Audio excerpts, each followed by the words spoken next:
All right. So I want to welcome everyone to Roundtable for September of this year. It's welcome back to Scouting and Roundtables and all of that. I hope everyone had a wonderful, wonderful summer. The opening this evening is titled The Flag and Scouting, and it came from the Santa Clara County Council. The flag of the United States is a symbol of our country and all it represents. One of the many great things our flag represents is scouting. Let's look at the flag from our scouting viewpoint. The white stripes are all scouts with their clean, fresh desire to learn, be with the best of others, and still stand out on their own individually. The red stripes can represent the parents who have given their children the blood of inheritance, the closeness of constant support, the brilliance of visible good example, and the distinction of encouraging self-reliance. The blue field represents the scouting organization with its broad principles and high ideals, bound together with the sound practices serving a teaching and supporting background. The white stars are scout leaders, scoutmasters, cubmasters, den leaders, advisors, and den chiefs.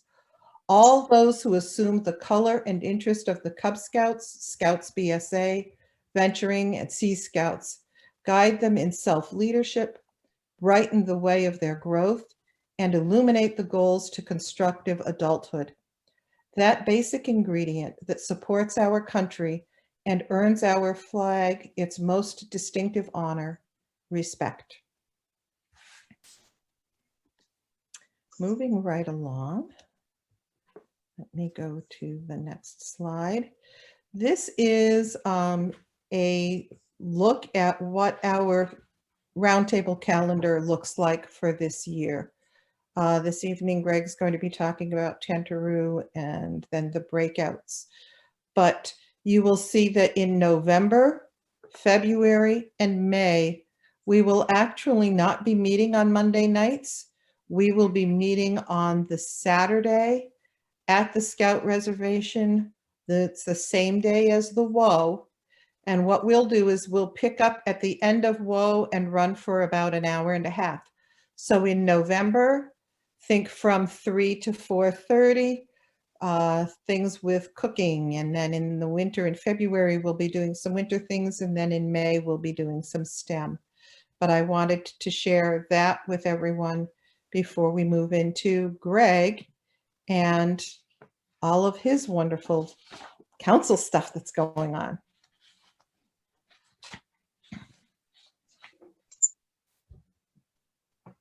All right. Okay. All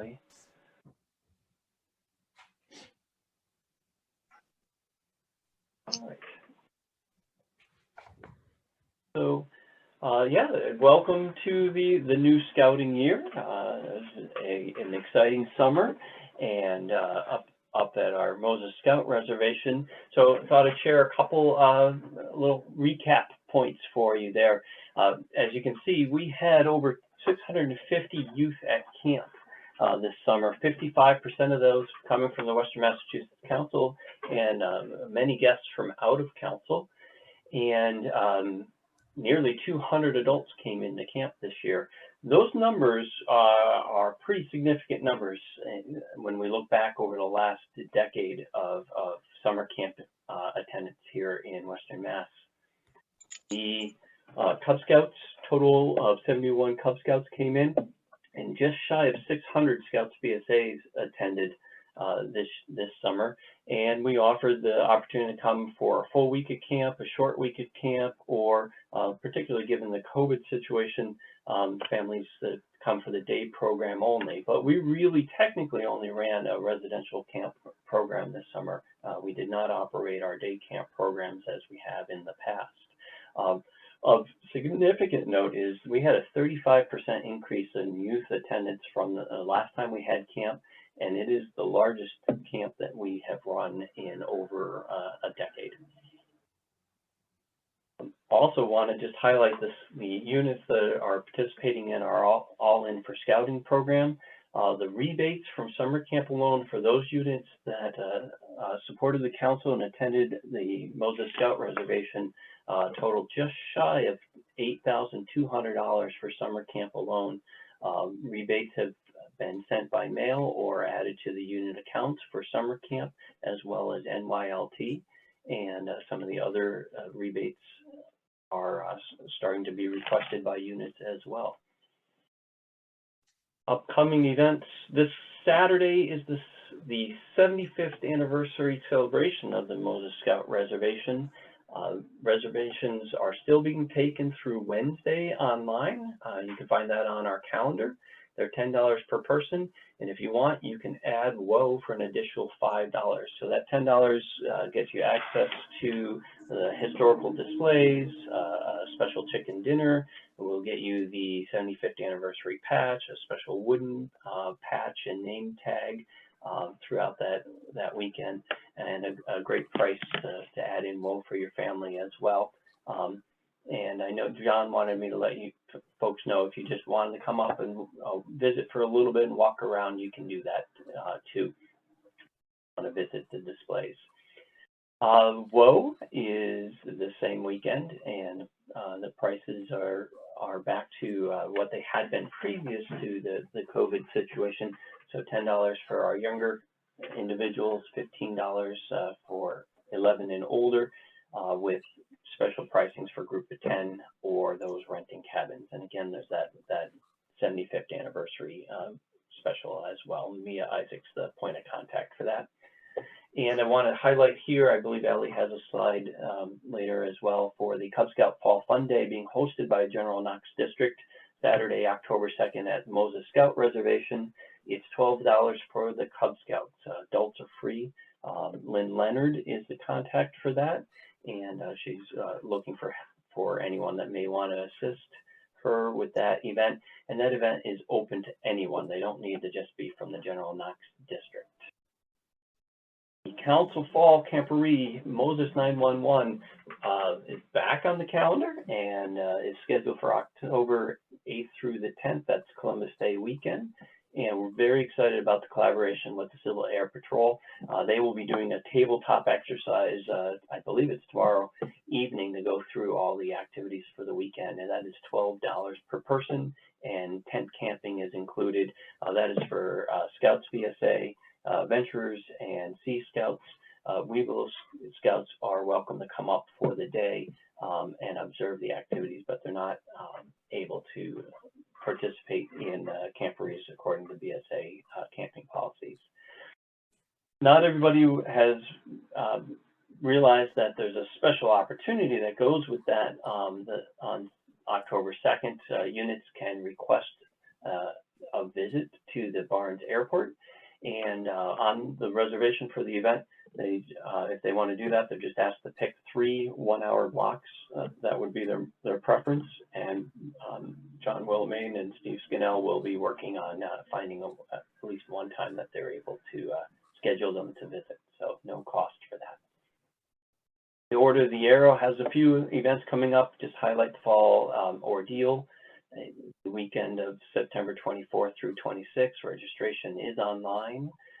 And that also their annual banquet will be October 3rd. Again, more information about all of these, those 2 events are online on our calendar. Says that November is the Pecumtuck Summer Experience, but I will tell you that I just never got back to change that to the Fall Fellowship Weekend. That's not up on the calendar yet.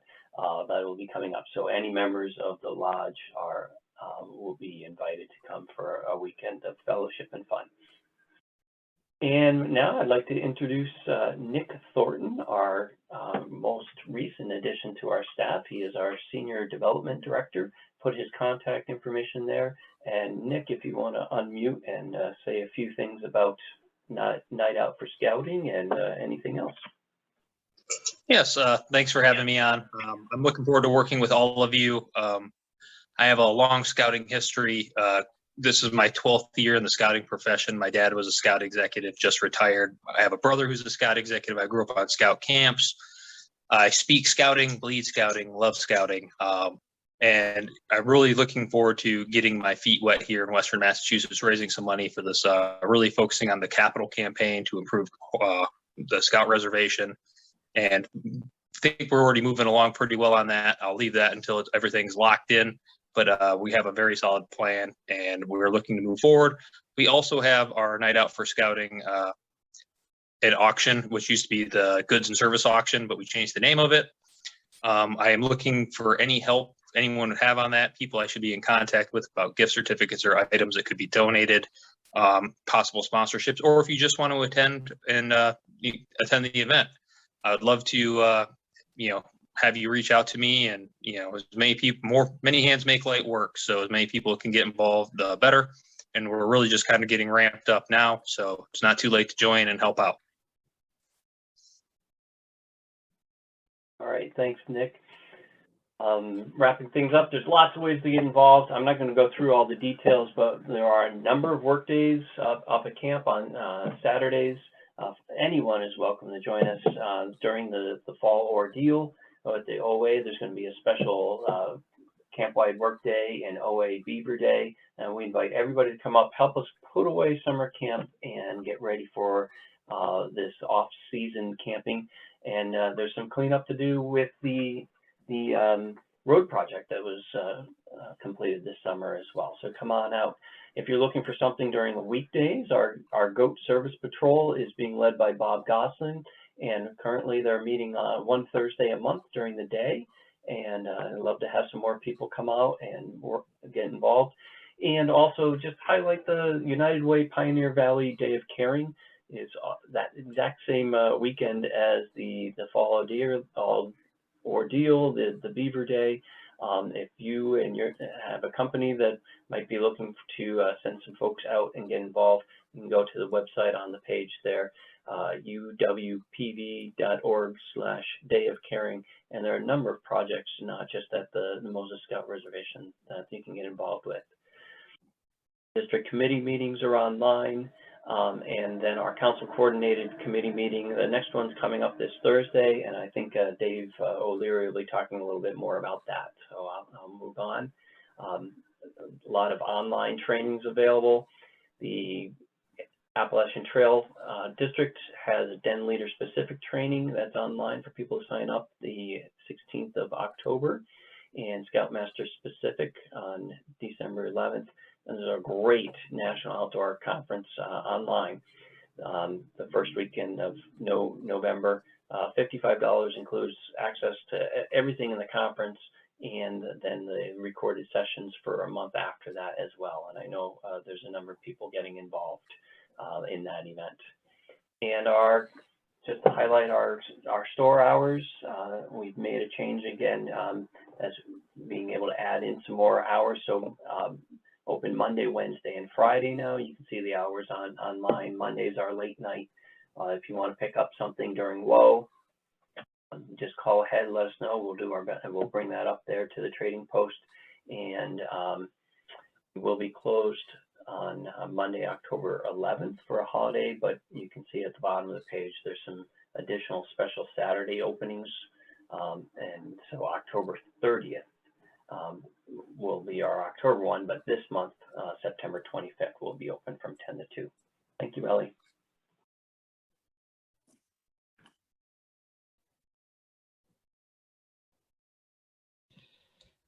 Thank you, Greg. Joshua, from our council commissioner, do you have anything you'd like to share? Good evening, everybody. It's great to hear everybody and see everybody and know that everything is starting back up with roundtables and so on. There is one announcement that I want to give everybody a heads up if you are not a commissioner, and that is that there is going to be a new charter renewal system this year. Yay! Our most favorite thing that we all like to do is charter renewal, and hopefully this will be far less painful than paper and everything else. I make no promises, but it is something I've seen a couple of different slide pieces and I know that our commissioner retreat, we talked about it. There is more information that seems to be coming out more and more often. I just received an update from Art today that it looks as though everything will be ready to go live on October 15th. So more information to come, but October 15th looks to be the date that charter renewal will be live, and we'll go from there. Other than that, as always, if anybody has any questions, if they need any help, or if they are interested in commissioner service, I would be more than happy to talk with you and see how we can fit you in. So thank you very much, Ellie. All right. Thank you, Joshua. Fritz, do you have anything you'd like to share about youth protection? Sure, thank you. Since we're moving into the recharter season, this is the time to make sure your leaders are up to date on youth protection. That should be a year-round process anyway. But one of the reasons that charters get held up once they're submitted is that people's youth protection has expired or is going to expire before the charter gets processed. So I'll just add to a couple things that Josh said. This is going to be a new process. So we're all going to get our feet wet together with this all at the same time. So I and the commissioner staff are certainly going to want to help you out with that. So if you have questions, please contact us. Let us know what you're concerned about, and we'll do our best to get you through the system. It's supposed to be easier and faster. I think the training that Joshua gave us or the video showed us that it only takes 53 seconds to work through this system. But between now and those 53 seconds, you have a whole lot of work to do. So you got to find out who's going to recharter with you and confirm that and make sure that they get their money into you and all of that, because that's what takes the longest, whether it takes 53 seconds or 25 minutes or 60 minutes on the system. It takes weeks and weeks to get people to make those commitments for next year. So now's the time to start asking that question and collecting those fees. The fee chart is available on the council website. So please take a look at that. And I know I'm talking to the choir here, but get your folks ready for the recharting process. October 15th sounds like, oh my gosh, it's a month away, but time flies. So that month is going to be here before you know it. So again, have any questions, let us know. Thank you. Thank you. Thank you, Fritz. And a not so shameless plug for next month's roundtable. Fritz will be doing the presentation that's usually like our Big Rocks topics about charter renewal. So anyone who you know, get them to join us for next month's roundtable.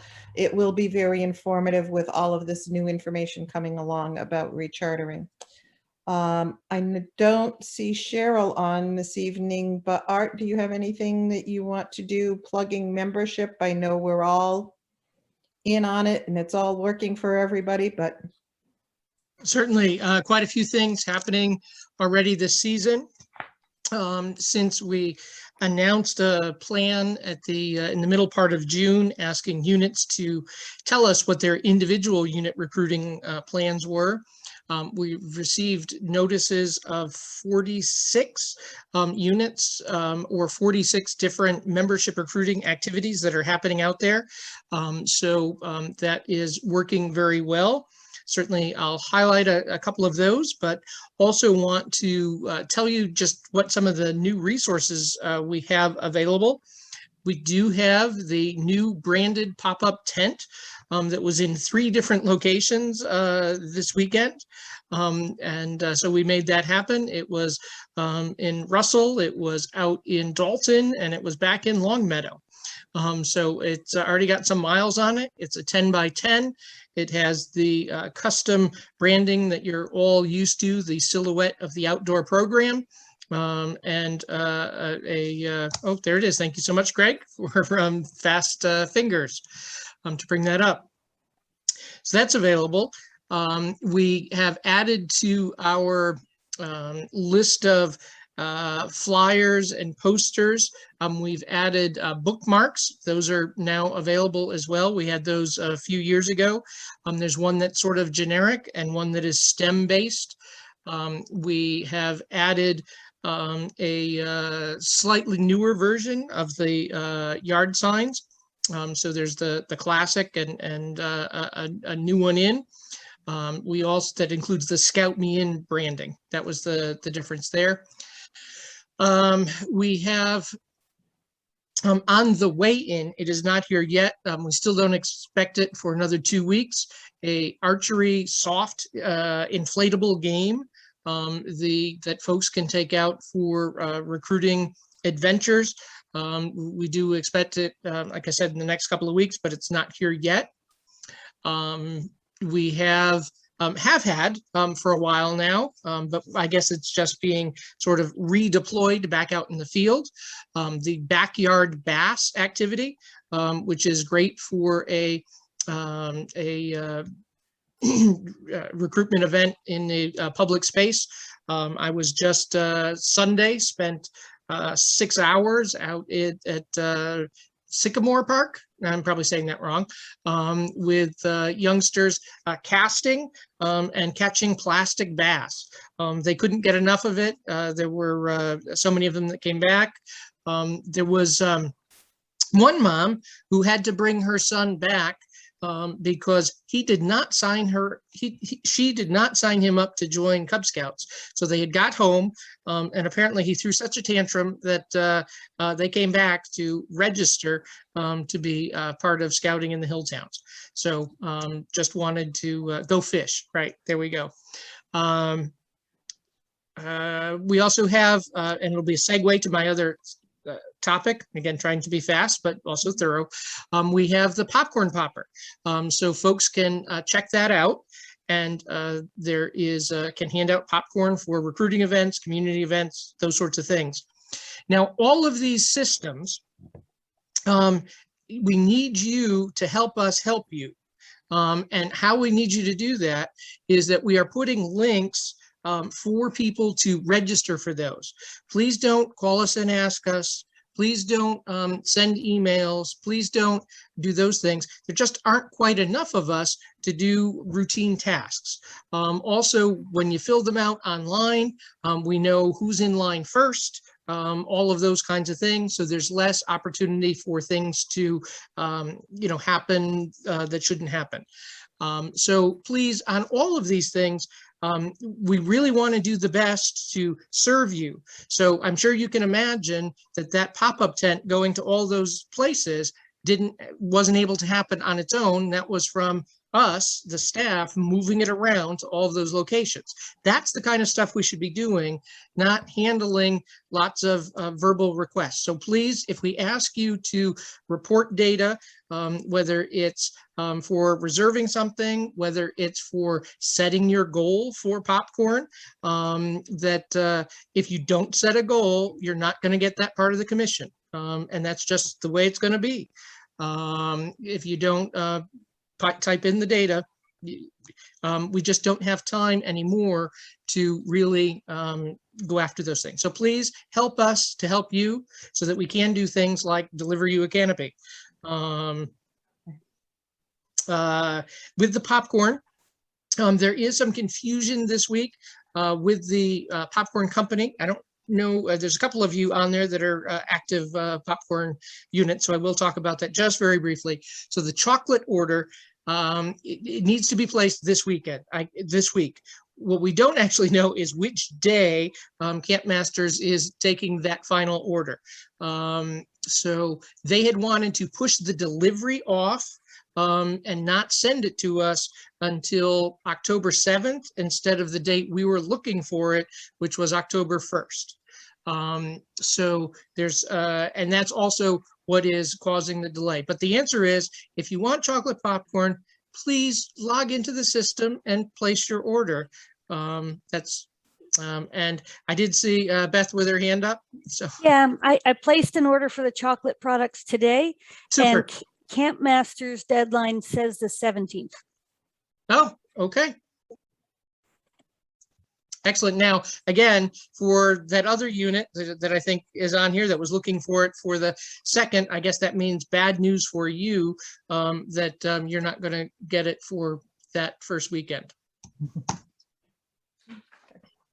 Hey, thank you, Art. I know Greg mentioned Order of the Arrow things. Do we have anyone else who is here who has Order of the Arrow announcements at all? Okay, seeing none, let's go to district updates, Appalachian Trail. All right. Well, first things first, I wanted to say congratulations to the Dalton Troop 4 for celebrating 100 years this past Saturday. So that was quite an event for them. They had a recruitment event running all day in the morning, and then the afternoon they had a closed event for selected people. They came in and they went through all of the past Scout Masters and everybody who made Eagle and had a beautiful ceremony. The other thing I wanted to mention is September 8th, September 18th, Kathy LaPointe is running a Day of Faith here at St. Agnes School in Dalton from 8 to 4 for grades K through 5th. It's designed for the Catholic Scouts, but everybody is welcome, even non-Scouters.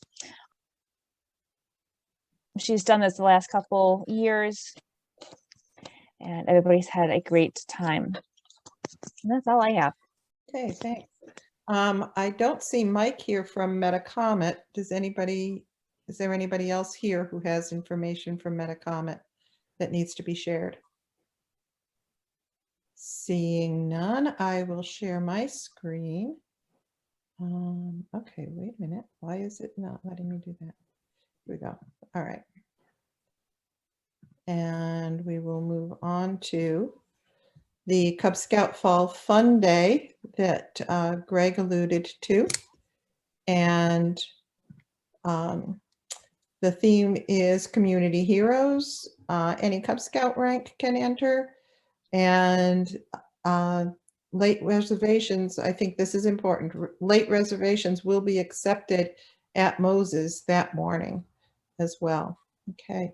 Moving on from that, we're adding a new element to roundtables this year, and that is a piece that's helping you connect with district. We always say that commissioners are a link to our district committees and there are resources. And so we want to share with all of you different elements of district committees and how they can help you.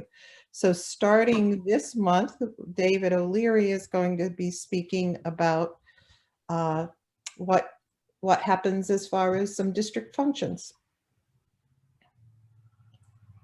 Here's your screen, David. Sure, yeah, thanks, Ellie. Yeah, this is Dave O'Leary, and great to see lots of familiar faces out there.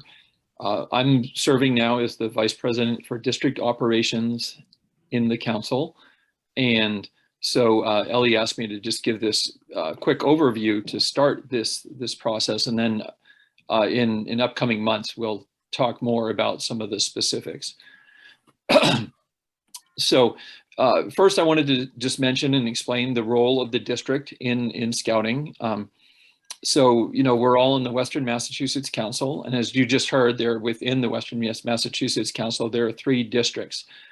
And the role of the district really is to provide direct support for the units, packs, and troops and crews, and also to really develop that presence in the community. And there's a variety of ways we do that, specifically 4 different functions.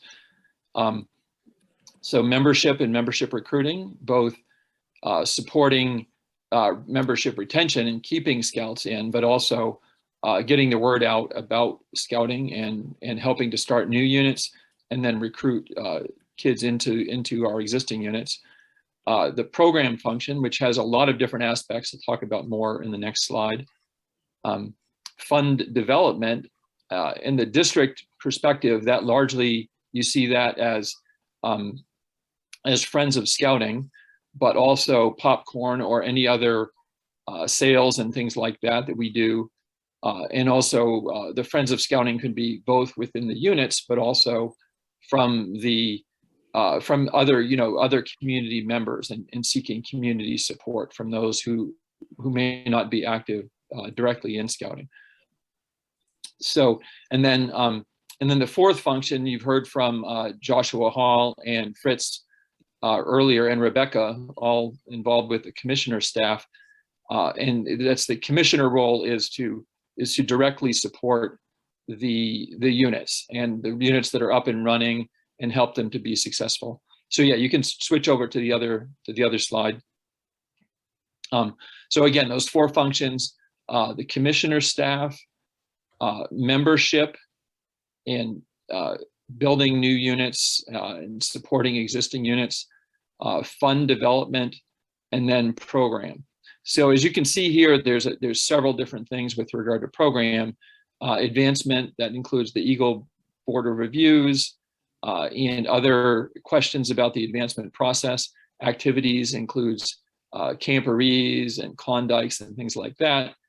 Training is, of course, our various aspects of training, and then camping and promoting summer camp. So there's a lot that happens at the district level, and they kind of parallel the different activities and committees at the council level.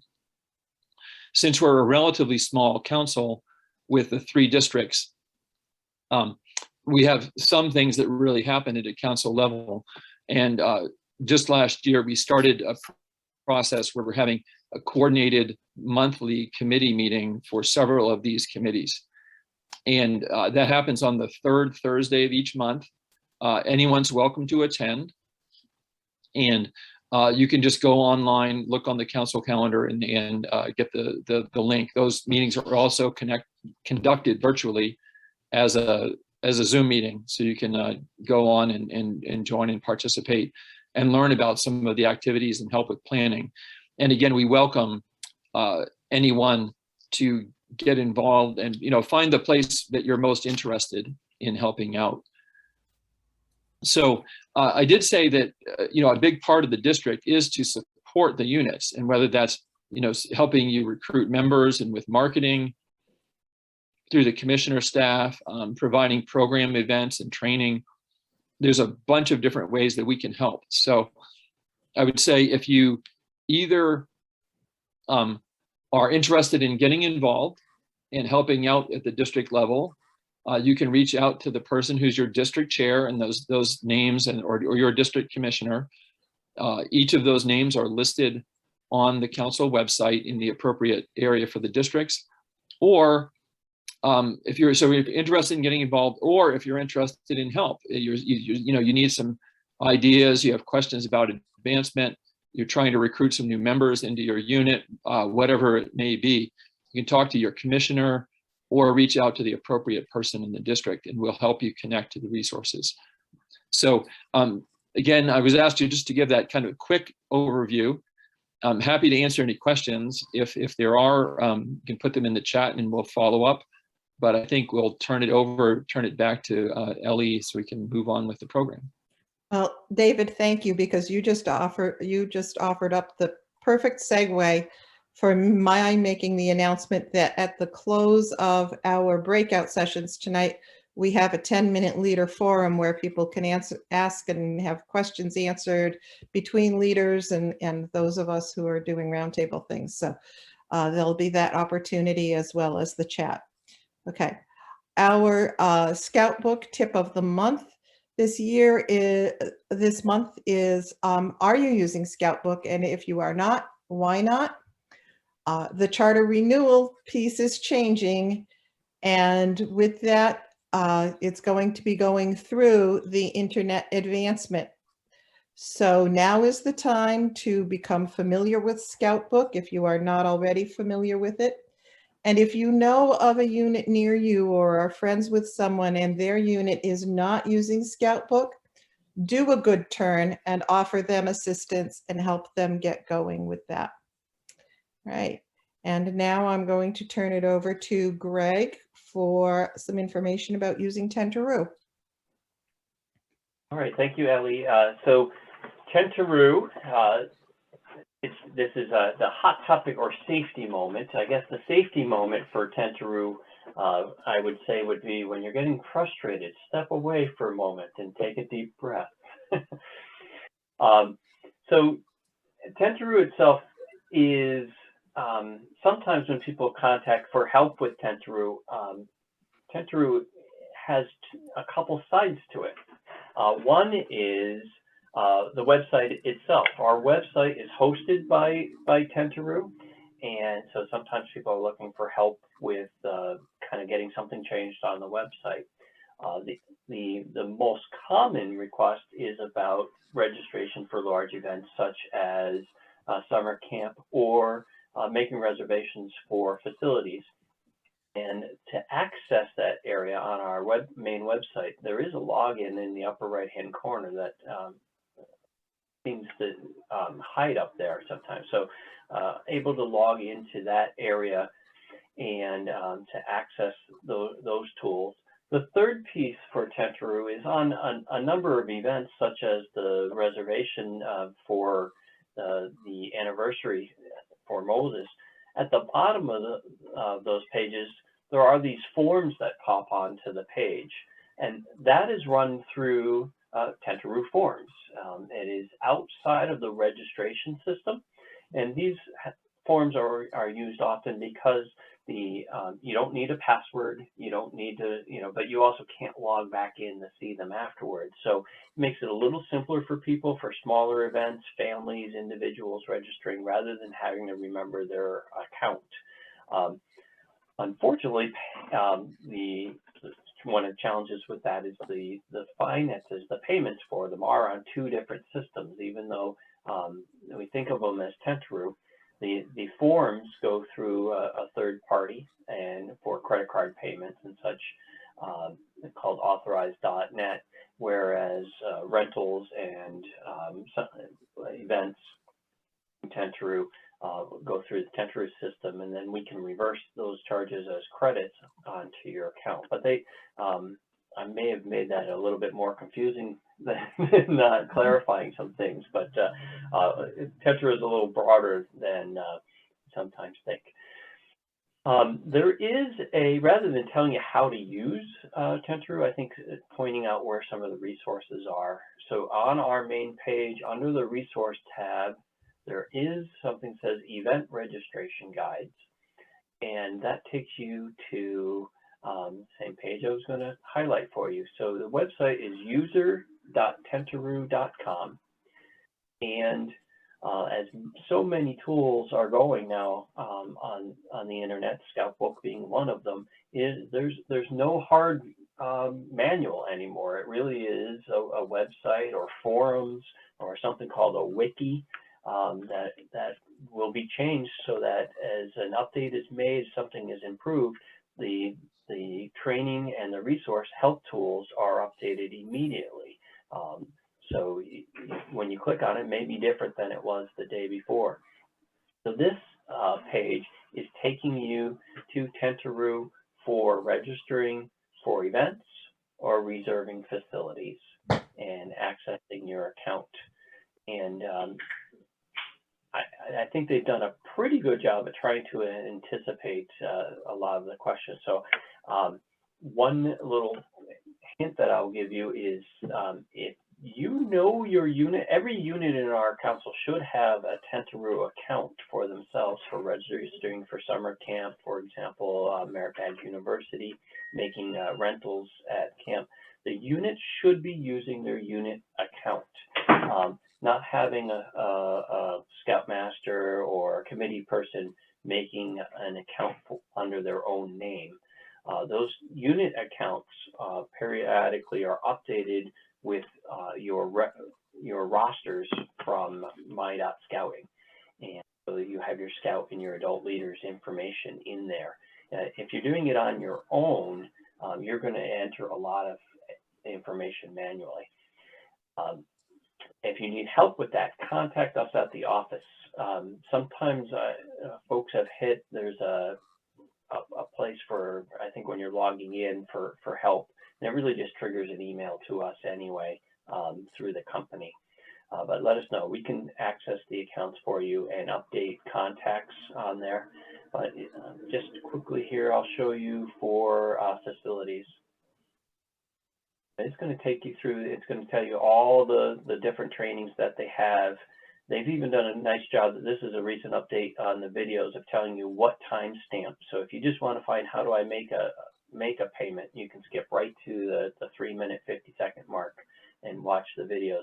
But they'll have the video embedded there.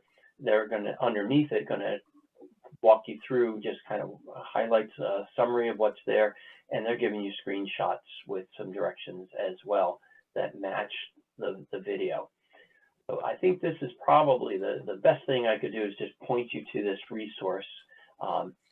When you run into the challenges, that's the time to call Lindsay in the office or myself, and we're certainly happy to help you. But as Art was referring to before, just with the staff, there's only so many hours in the day. So if you can check here first and then reach out to us, it's appreciated. But when you need to step away and take that deep breath for your safety moment, maybe that's the time to give us a call to help you out. All right, Ellie, thank you. Hey, great. Thank you, Greg. And we're ready to head into breakout sessions now. I've made a slide presentation for this evening for our meeting. We are doing new member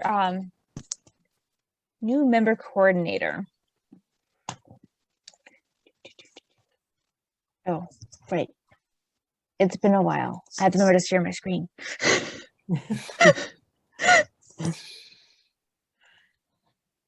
There we go. All right. So my first question is, does everybody use or know what a new member coordinator is? Yes, no? Yes, I do it with our pack and our troop, but I'm not the specific position. Okay. All right. So basically a new member coordinator basically welcomes, all the new parents that are coming in, welcomes the new scouts. I found a little video that actually kind of explains what a new member coordinator does. So let's see if I can pull that up. Oh. And we've got ads. Can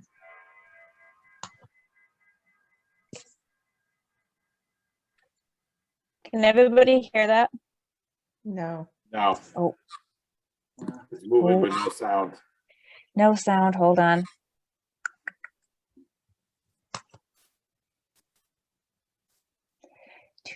Did you click the sound thing when you did share screen? Oh, I don't think I remember to do that. All right, stop sharing. Share screen with sound. There we go. Yeah. It's been a while. To help Cub and Scouts BSA units onboard new members into their unit. There are a lot of positions for volunteers to do. You might be asking yourself, why do you need a new member coordinator? As someone who's done this job in the Cub Pack as Cub Master and continue to do it as Scoutmaster, now Assistant Scoutmaster, I can tell you that there are great benefits that you can reap from having someone do this task. Nationally, there's a great attrition to new people joining one of the scouting programs. And while I was able to do this job successfully as Cub and Scoutmaster, there are lots of things pulling for attention, and it's easy to let the new folks get lost in the woodwork. Looking from their perspective, it's all new. We wear different clothes. We have an air of a paramilitary group. We go outside, we play in the dirt, and it looks like all the kids are huddled together in unintelligible groups. Someone to walk through the scout and the parent through this important time helps keep them engaged in the program and lets them understand the program and the expectations of everyone involved. The role of a new member coordinator at the unit level is pretty straightforward. They share the benefits of scouting, coordinate recruitment, and guide the joining and welcoming process. It's also suggested that coordinators work as part of a team.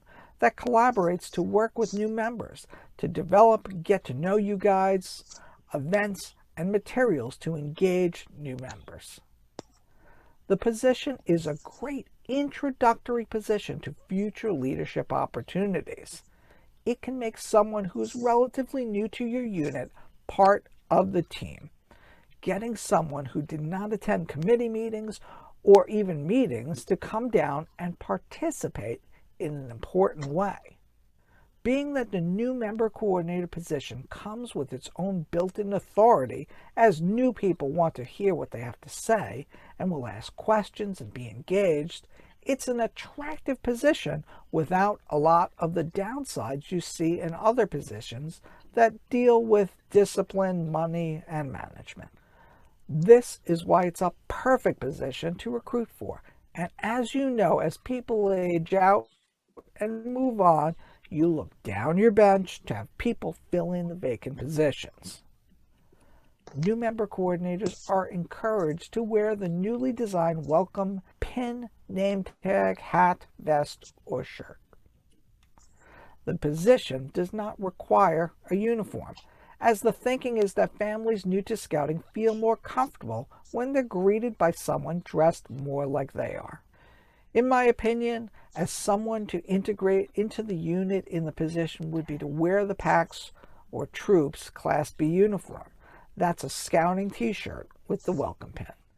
The only real requirement for a new member coordinator is enthusiasm and a belief in the program. The coordinator needs to be able to answer some questions, but if your unit is in any sort of shape, they have some of those answers written down. Things like costs for the unit, costs for trips, what to buy, where to buy it, are all questions every parent asks. So it's not something totally unknown to all the people in the unit. The easy part is that you're not alone if you have a team. You can pool your information and you can always have the adult leadership to answer any questions you may have gotten asked. But this is what works for us. Take what you like, leave the rest, and as we say in Woodbatch, feedback is a gift. Leave yours below in the comments with all the hope. So we got our new member coordinator. And there is training for them. You can find them at their my.scouting. I did look it up, and if you went in, you go enter the position-specific training, and you would find the link there. Additionally, you'd also, some additional trainings that they can find there is the benefits of scouting, coordinating and recruiting, and joining and welcoming, are all there on the Learning Center. So one of the things, our PAC has a new member coordinator, and let's see, one of the things that we do, she has folders that are all coordinated for each rank, and there's information in there. Includes the registration information, includes an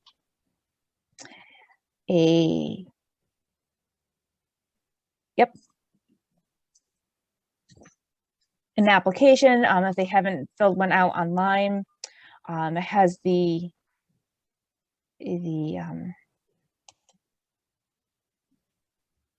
Calendar. It has our PAC calendar. The family talent survey in there. That's what I was trying to think of. And then it has information on there about uniforms. So what each rank would need for a uniform, such as your hat, your neckerchief, your shirt, and things like that. What else do we have in there? Oh, it has all of our PAC information in there too. So all of our contact numbers for everybody as well. I had a picture of it, but I didn't get it in time, so I couldn't get it in my slides. So, are there any questions about new member coordinators? And how to use them, how to incorporate them? I just think that they're such an asset to the units, those units that use them. I think they're a huge help. And they really do help onboard the families and make them feel much more comfortable coming into this situation, you know, into scouting, which is so different from sports events.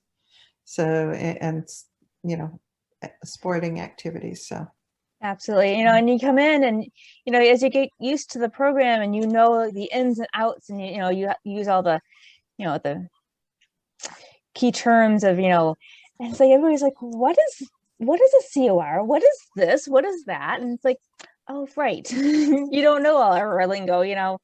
So, you know, having somebody there that, you know, can relate and it's like, oh, yeah, I've learned what that is, and this is what it is, and you know, because the longer you're in it, the more you've caught on, and sometimes coming into a new situation can be very overwhelming. So definitely having somebody who can kind of bridge the gap there for your units.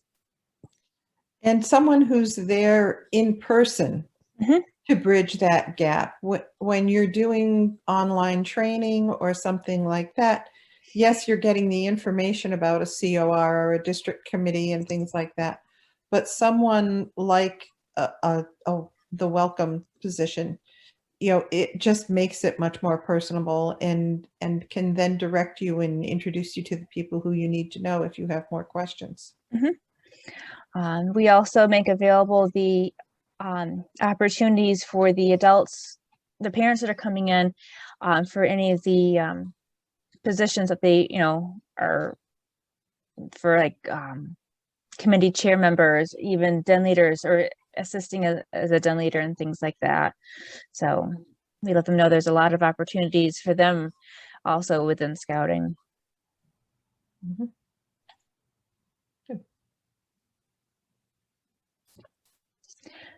Okay, so I had two other things to share. Let's see. One of the things a nice thing to send home with your kids as they're coming in as is a cute little craft. You can kind of put all your little pony beads in a bag with a string and the card. Something for them to help learn the Scout Law, and they can attach it to their backpack or whatever. Just something for them, the new scouts and their parents, to do, just to help start learning the Scout Oath, the Scout Law.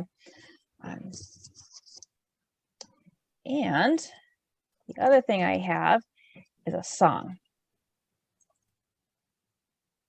Tom's been gone 10 years. With an ad. We dredged the lake. He wasn't there. Here we go. Oh, we've got the songs. And I will attempt to get all these for you. Okay, so I've got that Cub Scout spirit. Hey, if any of you want to come and join me because you like it, that's awesome. I'd love to have you guys do it with me. If not, I will still do this. Okay, so it goes. I've got that Cub Scout spirit up in my head, up in my head, up in my head. I've got that Cub Scout spirit up in my head to stay. I've got that Cub Scout spirit deep in my heart, deep in my heart, deep in my heart. I've got that Cub Scout spirit deep in my heart, deep in my heart to stay. I've got that Cub Scout spirit down in my feet, down in my feet, down in my feet. I've got that Cub Scout spirit down in my feet, down in my feet to stay. I've got that Cub Scout spirit all over me, all over me, all over me. I've got that Cub Scout spirit all over me to stay. Oh gosh.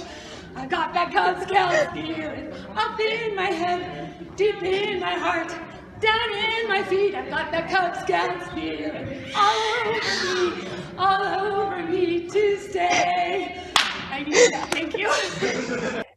Since you got a full body workout. Exactly. That's what I was thinking. Yeah. But it shows us, that we can be fun and goofy with our kids too, and they enjoy it.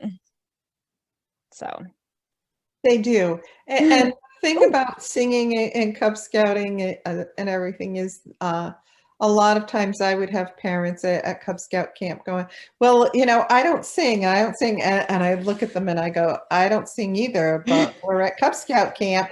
And it doesn't matter how well you sing. In Cub Scouting, all you have to do is sing with enthusiasm. So absolutely, that's the piece.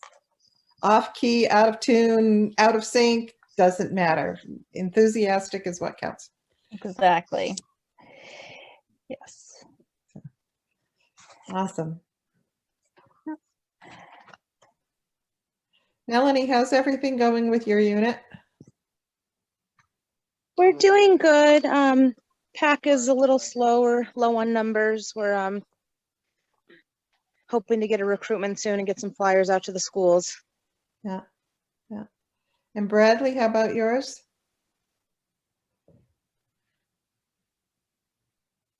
Did we lose Bradley? Does he need to unmute? Oh, he's got no mic. Okay. Yep. All right. Yeah. Since we're here and we've got a lot of commissioners here, but between Melanie and Bradley, what can we do to enhance roundtables so that we're getting more leaders to come? I think Brad is a commissioner also. He is. Yes. Unit commissioner, yeah. Yep. Yeah. What do you think? Molly, I sent invitations, reminders Yeah. to with the link to register. And I think having it, and it was, the announcement was in with the topics covered, which I think is an improvement. So I'm going to keep doing that. Hopefully we'll get the units to come. I think it's in the weekly, the e-news that comes out from the council, but I know sometimes those are really long and there's 20 different things, so it's easy for things to get buried. So yeah, I'm not sure what to do there. Is roundtable more important than popcorn? Is more important than the camporee? Everything's important. So but well, at least making sure that those are in there. One of the things I want to get better at is now, after tonight, doing a follow-up for this week's newsletter or for next week's newsletter. If you didn't attend roundtables, here's what you missed. You missed information about the new member coordinator. You missed a song. You missed a really neat way of teaching Cub Scouts the Scout Law. And for more information and to get things, up and coming is and give the topics for next month. So, okay. When you do that, you could give the link where they can see the recording of this too. Oh, yes. Thank that you. might be more positive than what they missed, but where to find hints on what they missed might be productive. Mm-hmm. Yeah. I'm not an advertising man, so I often get discouraged in reminding people to do things. But think about advertising. How many advertisements does it take to get you to buy a new car or to buy some product that's on sale at the grocery store that you might go to anyway? And how often do you need to be reminded that sale is ongoing? So I agree that we need to remind folks who never come that this is a worthwhile experience and it can be fun, even though it's a Zoom meeting and we don't have to work out singing Cub Scout spirit, but it's fun to watch somebody else work out doing it and remind us that singing indeed can be fun. And I remember 30 years ago when I was a Cub Scout, we always had a song every single PAC meeting, whether the kids liked it or not, or whether the parents liked it or not. And I made sure that everybody stood up and sang along with me, and that I wasn't going to be the only one like this poor Scoutmaster or Cub Master was. So I think it just takes reminding people over and over and over again that we're doing this. And being enthusiastic about those reminders and constantly inviting people to come, just like we invite them over and over again to come to summer camp and to WOA weekends and so on. And how long did it take to get the WOA weekends to really be successful and fill up that camp every third or second Saturday or whenever they are? Because people wanted to come and camp and have a program already made. They didn't have to do anything. All they had to do was show up from their campsite and have a great day at camp. It took a couple of years, I think, for that from kickoff to really being successful. And we need to remember that with Roundtable too. Just keep reminding people and asking them to come. So welcome to September's Roundtable. If you don't know, I think everybody here does know me, but if not, my name is Matt Tassinari. I'm one of the Scouts BSA and Venturing Roundtable Commissioners. So I've seen many of you actually fairly recently at various courts of honor and so forth. So nice to see you again. If I haven't seen you in a while, I hope to see you soon. So our topic tonight is going to be emergency preparedness. We have a pretty good schedule this year for our topics. And I'd like to kind of start by just going over our planned schedule for this year's roundtables. So tonight we're going to be talking about the emergency preparedness awards and some resources for you. Next month, we're going to be talking about patrol cooking and why we do that in scouting. In November, we hope to have our first in-person roundtable in quite a long time. And what's kind of neat about the way we tried to do that was we're going to do it at WOA, like it was mentioned, and we're going to try to present a practical side of what we just discussed the month before. So we're going to be doing a Dutch oven demonstration that kind of involves that patrol cooking methodology. So hopefully you can all attend. If you're able to come up to the camp, you can check out some of our creations in the Dutch oven. December, we'll talk about religious emblems in the Pray program. In January, we'll discuss ceremonies, including planning a red and green banquet, if that's something that you're interested in, or in some other units, it might be a green and yellow, or as in Sea Scouts, I don't know, navy and white, but some different options for ceremonies and how you might make them a little bit more interesting. We'll be back in person in February, and we hope to be talking about winter activities. That should be a very cool hands-on thing because we'll be likely up at WOA again, and we can actually participate in some of those winter activities and demonstrate. March, we're going to go into a deep dive in fundraising and different ways we can fundraise beyond just popcorn. April, we'll be discussing STEM topics, which is something that a lot of our awards now actually involve, and a lot of our units try to get STEM involved in some of their program. In May, we'll be back in person, and we'll be demonstrating some of those STEM activities and things we can do to bring in science, technology, engineering, and mathematics. And June, we're going to probably do our program launch, but that's to be determined. So hopefully this schedule is interesting for everybody. If it seems like there's a topic on here that is interesting to other folks that you know, let them know. We want to get as many people into these roundtables as possible, and we'd even encourage that to include senior patrol leaders, crew officers, ship officers, and parents. So everybody you might have a topic or an interest in any of these topics, please invite them, because we'd love to have more people. So we did discuss that September, our topic is going to be emergency preparedness, and it just so happens that this is Emergency Preparedness Month. As you know, our country has been going through a lot of disasters recently. We've had flooding, fires, pandemics, all kinds of unfortunate things that are happening. And, emergency preparedness is something that we all need to take into account, whether it's personally, with our units, even at work. So a lot of us handle emergency preparedness in our families, and hopefully we're also discussing that in our units. A lot of the units that we have really strong emergency preparedness backgrounds, and we can discuss that in a bit. And a lot of our awards actually tie into emergency preparedness, and as you know, our slogan is, our Scout motto is "Be prepared," and that really is key to what we're going to be discussing this month. So I did mention that there are awards and program elements that actually tie into emergency preparedness. The first one that you may not be as familiar with is the BSA Emergency Preparedness Award.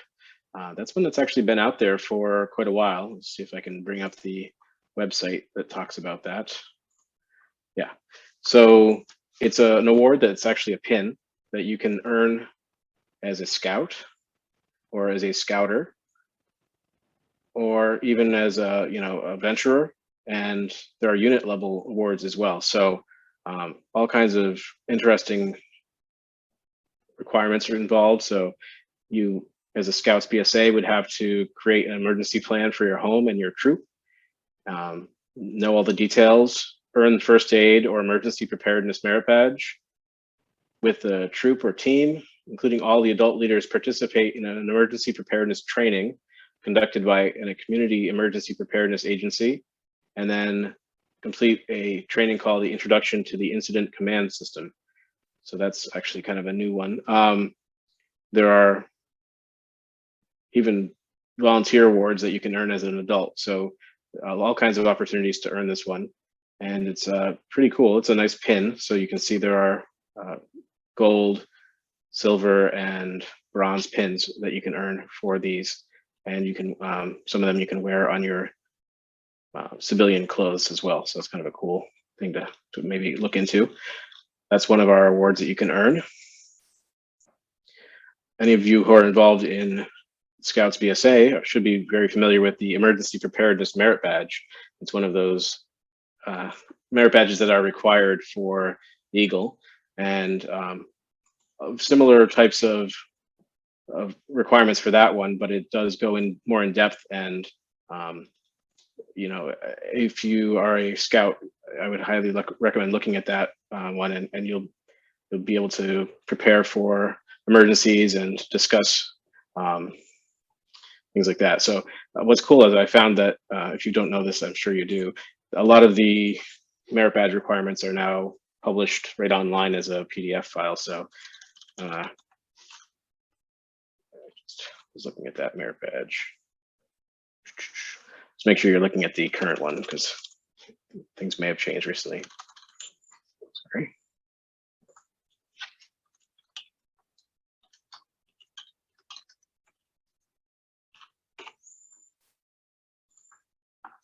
So this is what the badge looks like. And again, it's one of the silver required ones. So really important that scouts are familiar with this if they're going toward Eagle, or even if they just have a mild interest in emergency preparedness. And it has a co-requirement of the first aid merit badge. So it'll take some work to get this one, but it's a very important one and a very good one. So things like preparing for home emergencies, vehicle emergencies, things that scouts would run into potentially. Hopefully no nuclear power plant emergencies, but you never know. Some other awards that involve emergency preparedness include the first aid merit badge, another important required one. The safety merit badge, which I actually hadn't heard of. I didn't do that one myself as a scout, so it's a little bit less involved in the emergency preparedness, but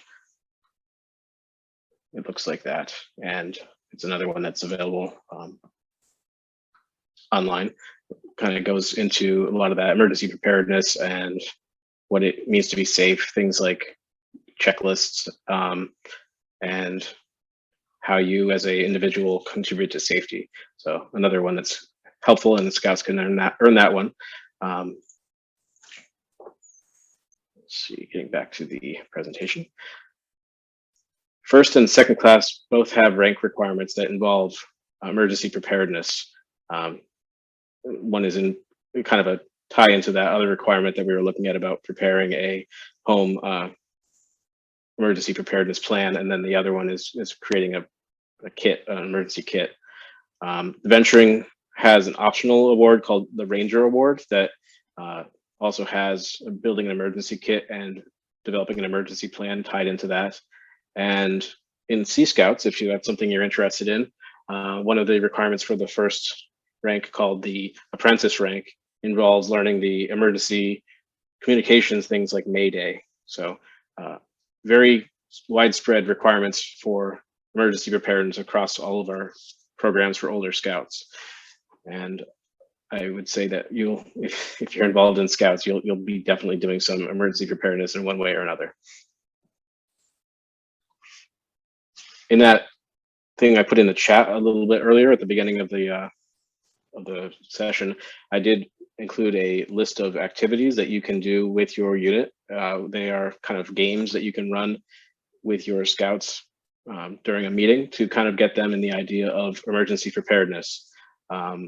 So I've done the tarp turnover activity personally as part of some of my trainings, but that's a good one. And you may say, well, what does that have to do with emergency preparedness? Well, it's a lot about communication and working together, trying to accomplish something as a group.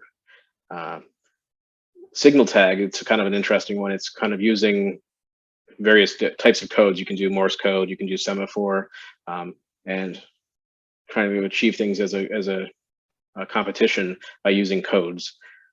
There's relays that involve using arm slings, and we actually practiced that one a couple of years ago at the Roundtable. You may remember trying to do kind of a relay race with getting people's arms bandaged up as safely and quickly as possible. So there are great activities available to practice, and they're fun. The lost person search may sound kind of I looked into that one because that one kind of caught my eye.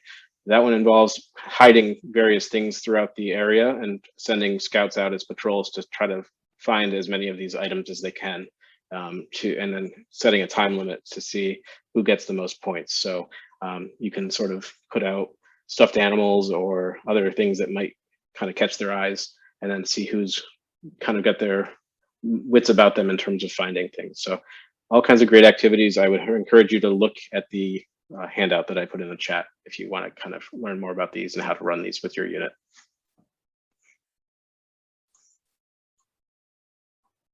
And here's where we actually start talking about some of the things that you can do as a Scout leader to be more involved with emergency preparedness.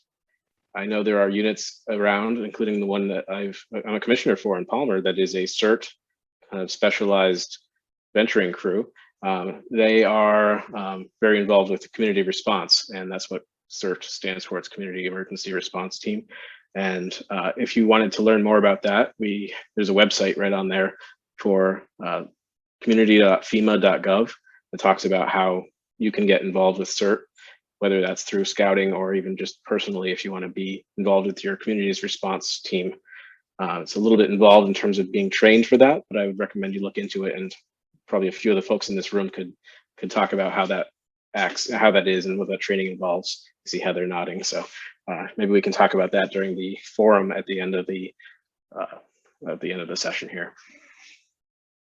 Ready.gov is a fantastic website that I'm imagining some of you have seen.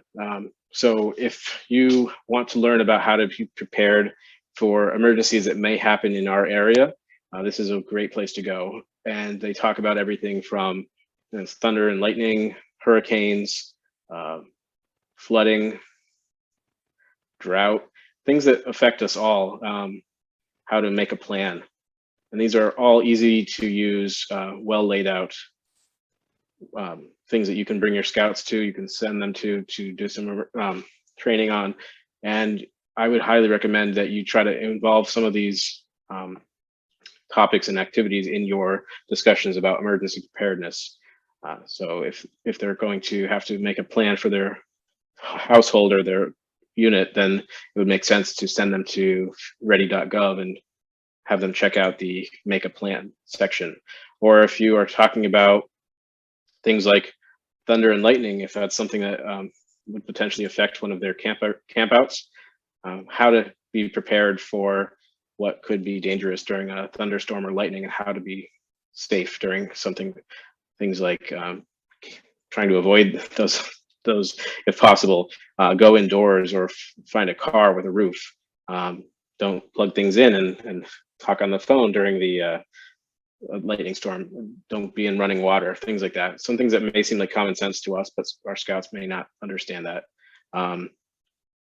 Great resources here, including the Red Cross, NOAA, and other information sheets that you can refer them to. So ready.gov is a fantastic resource that not only talks about these, but also getting involved. And that's where a lot of the other topics I'm going to go over quickly came from. So if you wanted to learn more about CERT, this is where you can go to ready.gov and check out the CERT team information, or some of the other ones I'll just go over quickly.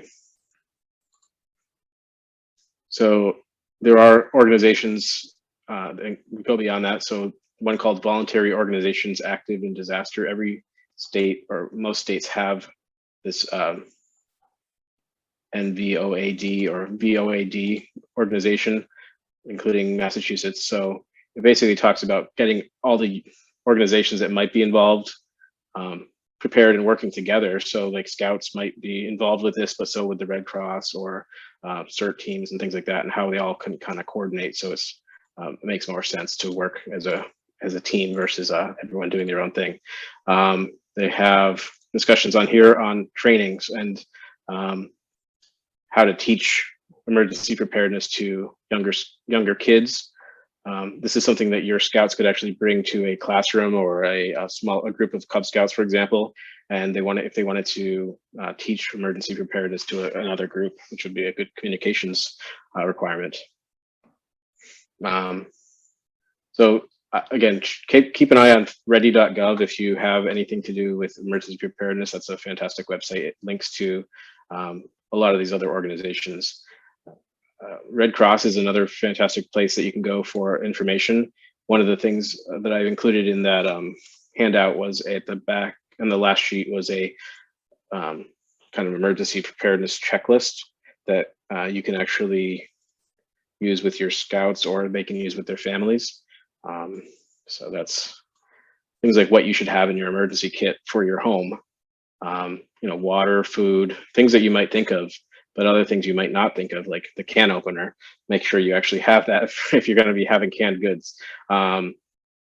Even things like flashlights and even a map of the area, or a spare cell phone with chargers, copies of those most important documents that you have, and then clothing that's appropriate for the time of the year that you're going to be dealing with. So make sure you have.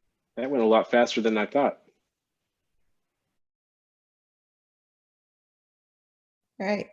Well, this is our opportunity to, we're attempting this year to infuse some of that scouting fellowship that we use and rely on from in-person roundtables. And so right now we've got things opened up for a forum, and people want to chat and ask questions or talk about things that are happening in their units. Beth, I see a hand up. Yeah, I missed something somehow. The in-person roundtables that will be after WOS, what time will those be after WOS? WOA typically ends at 3 o'clock, so we're looking at starting at 3 and ending 4:30, 5 o'clock, if people want to stay and visit, things like that.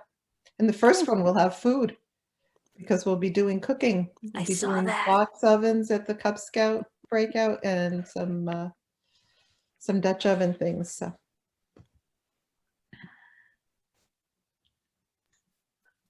Hey, Monique.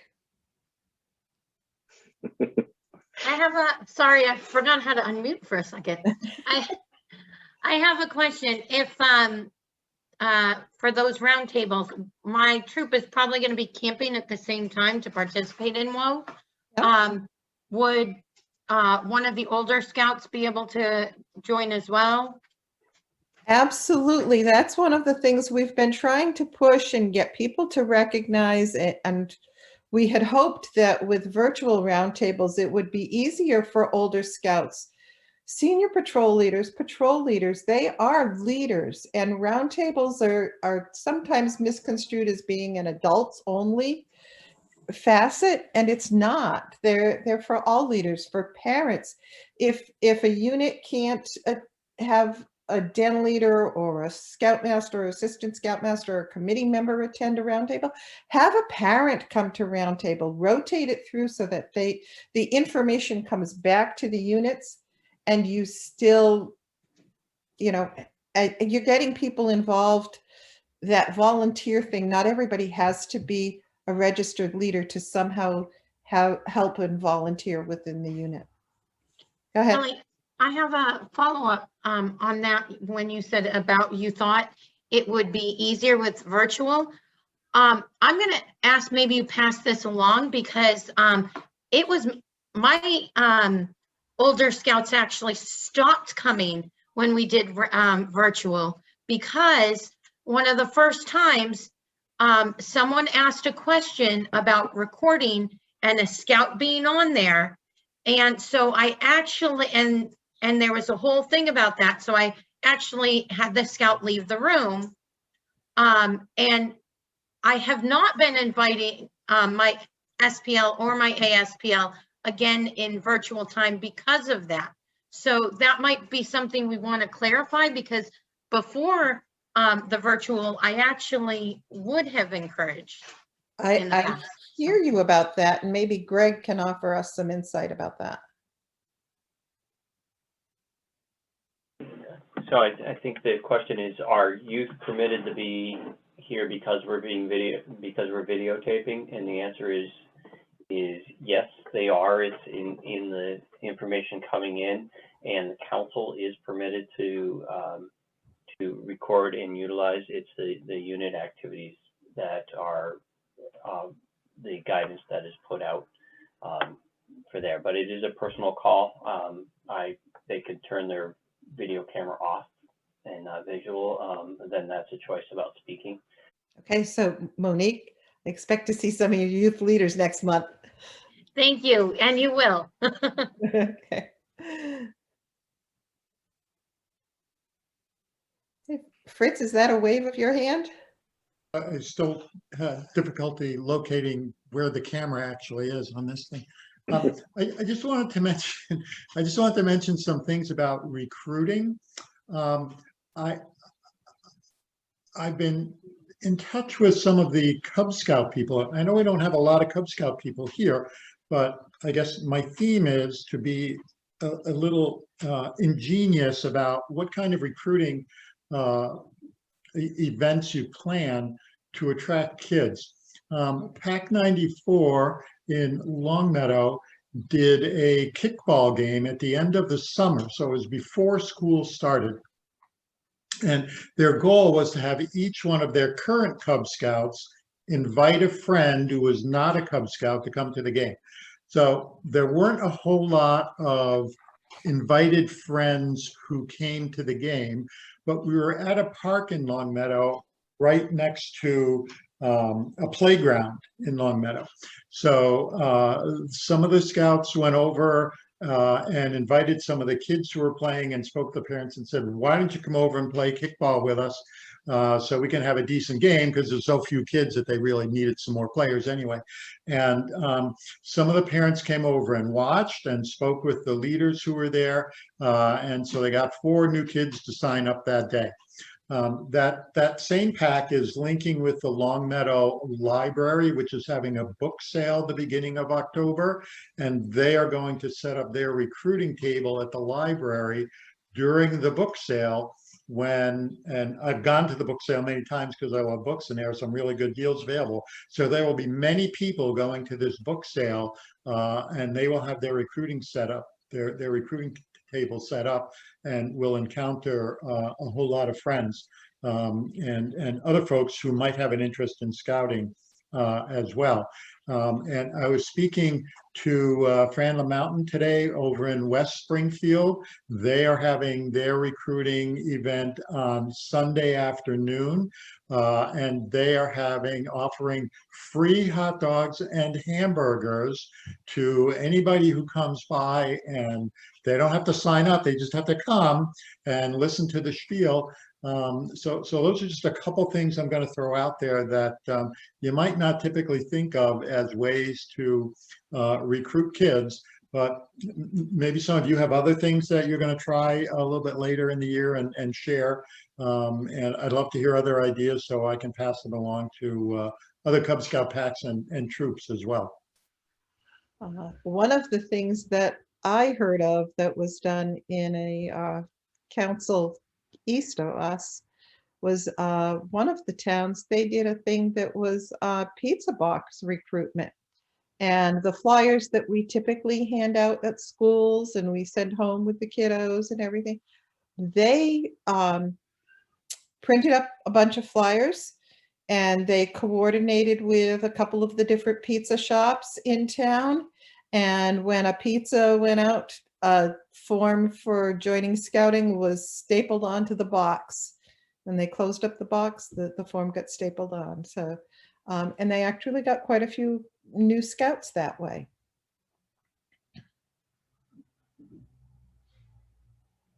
I'm aware of a pack that's going to be doing a movie night.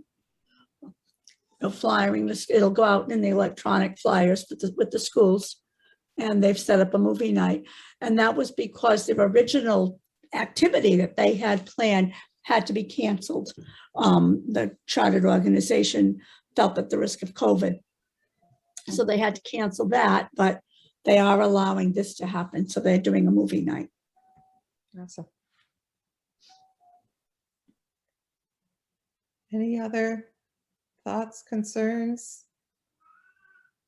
All right, if not.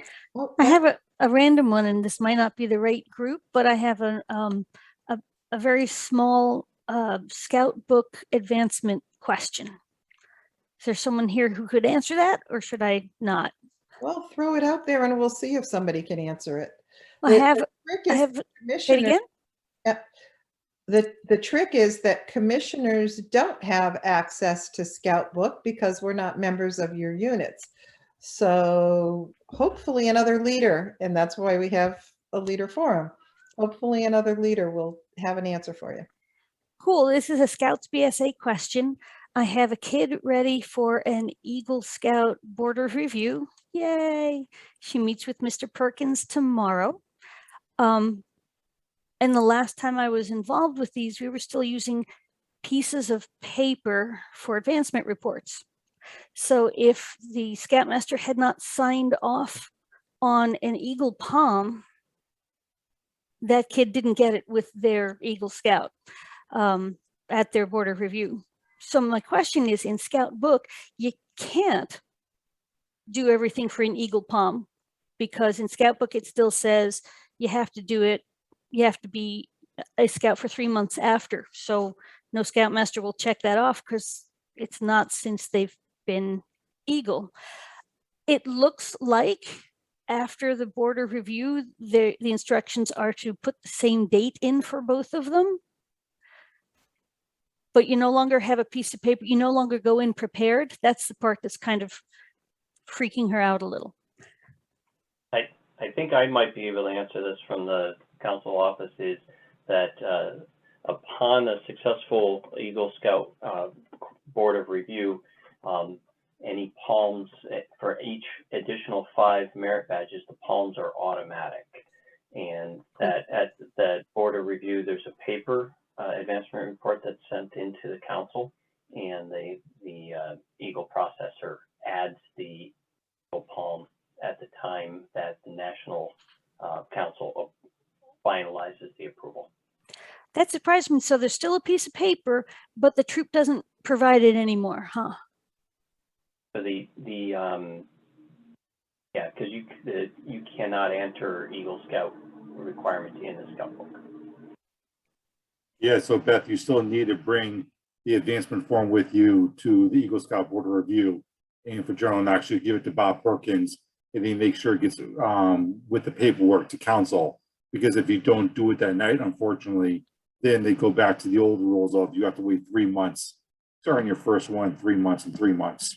Okay, because every time I've asked the question, I've gotten a different answer, whether we have to bring the piece of paper. Yeah, for that, you do have to bring the advancement paperwork with you. Okay. I always say err on the side of caution. Exactly.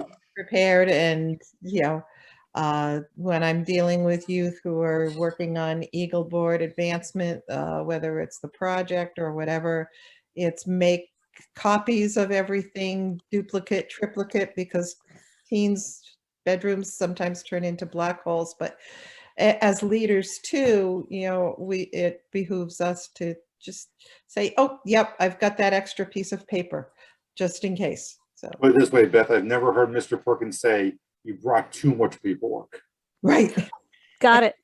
Well, since it's the advancement chair who said I didn't need it, she's stuck at this point. Yeah, it was a little unclear when it first came out, but as long as you bring in the advancement reports and you fill it out for each of the palms and you give it to Mr. Perkins, you should be all set. I will also add it, and Joshua might jump in here too. I see he wrote, I concur in the chat, but just a correction. If the Eagle Palm was accidentally left off the advancement report by adults, if we see it here in the office that they have those 5 merit badges or 10 or so, we do, they still have earned that palm. It's automatic now upon completion of the Eagle Board of Review, as long as the merit badge was completed prior to the Board of Review.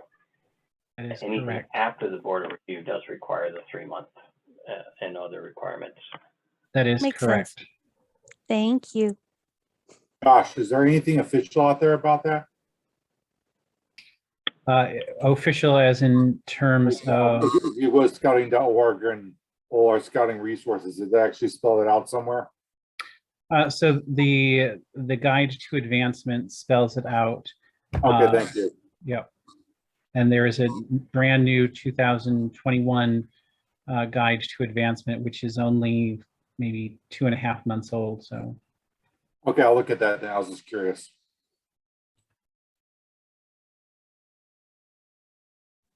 All right, I'm going to share my screen for closing then. I want to say thank you to everyone for coming tonight.